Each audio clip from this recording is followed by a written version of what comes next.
here you are back to work and your kiddos are coming back from vacation. And many of them have been vegging out these last 2 weeks.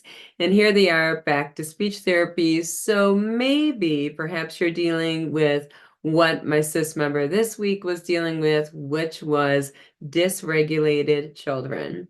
So I'm going to share with you an email I received this week from a sis member in my response to that email today, because I think that she is not alone. I think many of us are dealing with this challenge right now, and that is dysregulated children.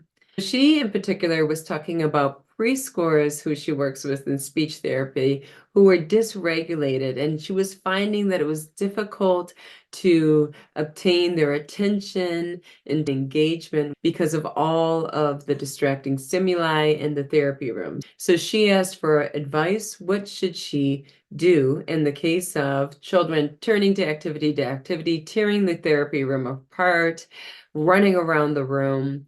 What do you do then? And that's what this episode is about. I'm going to share with you 3 game-changing tips when it comes to how to engage children who are hard to engage. Before we begin, I'm going to just share with you where I start when it comes to working with children who are generally dysregulated, and this is their very first formal education experience. When they first come into therapy, I know already from the parent input form what are their absolute favorite activities, what are their favorite songs, what are their favorite books, what are their favorite characters, everything, what are their favorite toys. And I take all of that and I put it in a bin and I cover that bin with a quilt and I have that bin right next to me. That is their treasure. This is what they like the most. And I am going to become a dispenser of those wonderful things. And in doing so, the child is going to pair me with all things good. And suddenly I've become a lot more interesting to the child.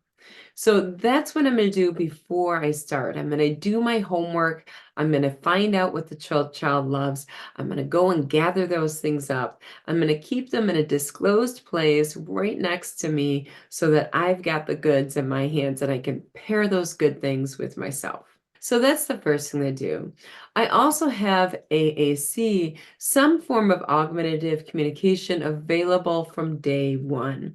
So minimally, I'm able to model communication using printed word and pictures with a core board, or I'm able to use sentence strips, just anything at all, or an AAC device if I have it on hand.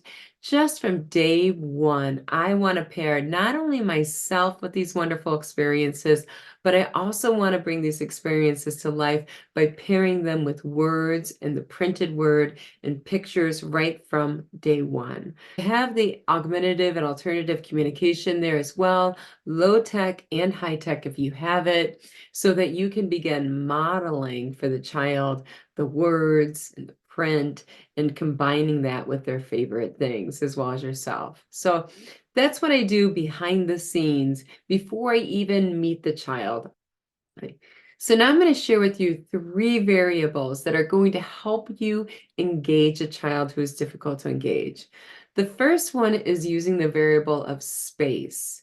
Now, if you have a big open room, right, the problem with that is it's going to be hard for you to stand out in that sea of sensory distraction. So what you're going to want to do is you're going to want to section off a piece of that room. And then you can have maybe the activity set up on a little table. The child can stand next to the table. The child can sit next to the table. It's a little structured up. And what that allows you by structuring it up is it allows you to not have this big sea of distraction for which the child has to attend to you and attend to the activity that you're doing with this huge sea of distraction all around you. So we're kind of limiting that by making the space smaller. The second thing I want you to do for children who are difficult to engage is I want you to think about the preferential activity. So I told you in the beginning, I have their highest rewarding activities, songs, whatever it is that they love, that's what we're doing. Now, over time, I want you to incorporate more activities, a greater variety of activities. This is extremely important. In the past, I would just follow the child's lead and do what the child loved. And in essence, I would box the child and myself in to a few of the favorite activities for the child. And what would happen is we were missing out on so many educationally rich learning experiences in doing so. If all we're doing is trains and dinosaurs and vehicles and nothing else the whole school year, there is a response cost. There's a price in that. And that price is that you're missing out on all of these other wonderful experiences when neuroplasticity is at its highest level. So we really want to expose the child to a variety of experiences. In the beginning, we're using the highest rewarding activities. Over time, we have activities they like, and then activities they're kind of meh about, and then activities that are mutually rewarding. And then by the end of the school year, many of these children, they're engaging in the activities that are presented to all children in the school that are educationally rich. So that gives them a greater variety of experiences. And this is important. Diversity is the spice of neuronal life. When your brain encounters new learning experiences, it tells the brain you need to create new neuronal connections. We want that happening when neuroplasticity is at its greatest level. We want to feed that. So in the beginning, we're doing what you love. Then we're going to do what you like. Then we're going to do what you're kind of not big on. And later we're going to do things that you've never even tried before. So think about it that way. We're moving to the highest preferential to non-preferential activities over time. Now, the third variable I want you to keep in mind when it comes to engaging children who are hard to engage. And that third variable is the complexity of the task. So in the very beginning, you have a very simple task that the child can independently manipulate. So for instance, the ball chute, where the ball goes down the chute, or a car chute, or a shape sort, or puzzles, things that the child really, really loves and the child's really good at manipulating. Over time, I want to make that more complex. Because in the real world, when we manipulate objects such as putting clothing on, or toileting, or washing our hands, these are multiple step processes, or engaging in symbolic play or pretend play, or sports, or anything we're doing, it's multiple step. So we want to move away from that. And once again, you can very easily get stuck in these cause effect toys in the beginning because they are so rewarding for the children because they can master them. They're very comforting. But we want to always think about how can I make this a multiple step activity? So it could be as simple as first you're going to request the shape and then you're going to get the shape. So always thinking about how can I make this 2-step or 3-step or 4-step activity, or an activity in which they use 2 hands or where they cross their midline. How can we increase the complexity of this activity? Because in the real world, what we do is really complex in terms of motor coordination, in terms of the number of tasks that we're sequencing. So in the beginning, we're going to go simple, but we're going to add over time 2-step, 3-step, 4-step, 5-step. We're going to add the complexity of the task over time. Those are the 3 variables that we're going to keep in mind. And when you have a child who is hard to engage, who is all over the room, who's turning from activity to activity, and you can't get this child's attention, I want you to think of a quote that Brene Brown said in closing. And her quote was this: "Kids need boundaries. Boundaries are like the handrails on the bridge."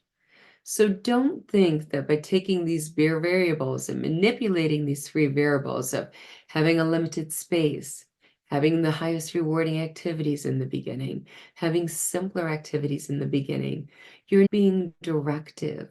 Don't think of that in that sense at all. You're being empowering.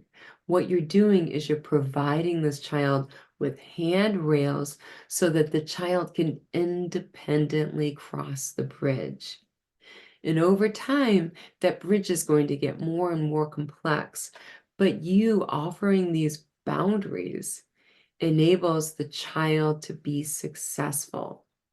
So when we don't have these boundaries in place and we see the child dysregulated and all over the room and turning from activity to activity, pulling everything out, what you're really seeing is there's no handrails here. We fail to put up handrails so that this child can successfully cross the bridge. I don't want you thinking about what am I going to do to the child? You're going to keep your hands off of the child.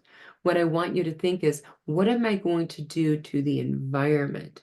What am I going to do in creating activities that are challenging yet within the child's reach? What am I going to do behind the scenes to create those handrails so that this child could cross this bridge and go to the next level? That's what it's about when it's about how to engage children who are hard to engage. It's how to provide those handrails so that they can be successful. So I want you to take all of this information, roll up your sleeves, and make the world a better place one child at a time. You are always going to be first.